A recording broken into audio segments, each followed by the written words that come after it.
Welcome back, everyone. Today we're going to be diving deep into something pretty profound, I think. It's a new perspective on God's judgment. Yeah, definitely a weighty topic. We dug into some of Gary Matthews' work for this one. Interesting guy. Yeah, he's got this kind of radical idea, what if Judgment Day? What if it isn't like what we think it is? What if it's not about fire and brimstone? Yeah, no, I know exactly what you mean. It's a pretty different take on things. He thinks it's more about this single decision. God made this one beneficial decision that, well, it changed everything. I mean, that's fascinating, right? It makes you rethink everything you thought you knew about, judgment. So, typically we think of judgment as like God's constantly evaluating us Right.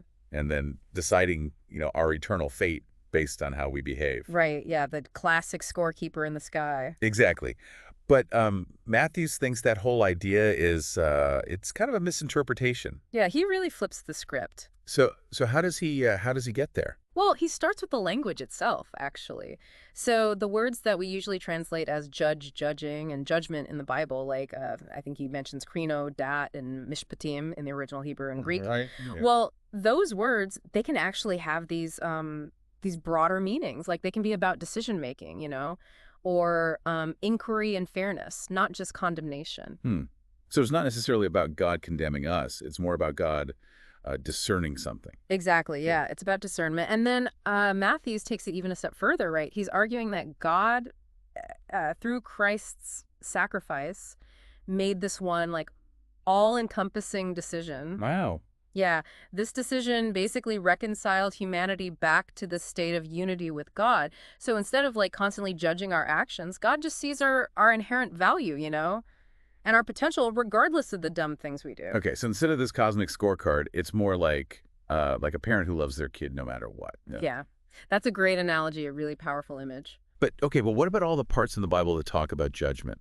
There's a lot. So how does Matthews deal with those? Well, he suggests that maybe those passages are better understood as, like God is offering us guidance and correction out of love, not condemnation, right? Like a parent would. Hmm, that makes sense. It's about helping us grow, helping us become better versions of ourselves. Because he's saying that single decision, right, the one rooted in Christ's sacrifice, that's the final one. So, like, there's no need for any more judgments based on how we behave after that. Exactly, yeah. He even has this line, it's a one perfect decision, judgment never needs to be recalculated. That's a pretty powerful statement. It kind of sounds like God hit the reset button for all of humanity. Yeah, it does. You could think of it that way. And Matthews even goes on to say, like, all these traditional ideas we have about judgment as punishment, he thinks that might just be us projecting our own, limited human thought patterns onto God. Oh, interesting. Yeah. Like, we think in terms of reward and punishment, right? Right. Because that's how we operate as humans. But what if God operates on this, totally different level? So he's saying we need to like think outside of our normal human way of understanding things. Right. Right. Okay, well, so what does all this mean for us? If this judgment thing, if it's really about love and restoration and not punishment, then how should we be living our lives differently? I mean, that's the million-dollar question, right? For Matthews, I think it means that we're already accepted.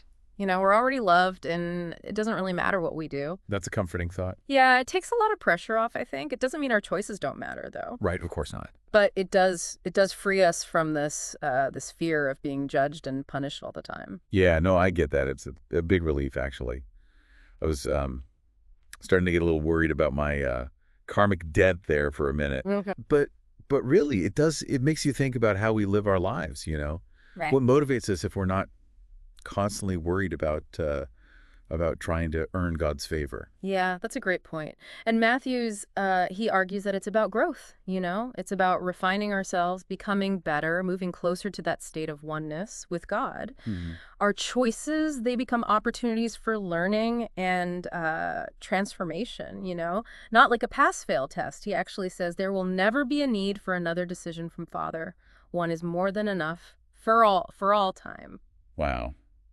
That's a pretty big shift in perspective. Yeah. It makes you think, if God isn't keeping score, then maybe we shouldn't either. Yeah, I agree with that. Maybe it's time to just let go of all that judgment, right? Yeah. Judging ourselves and judging other people. Yeah. And just to try to focus on, focus on growth and love. It's a really powerful idea, and it challenges us to completely rethink our whole relationship with God, really.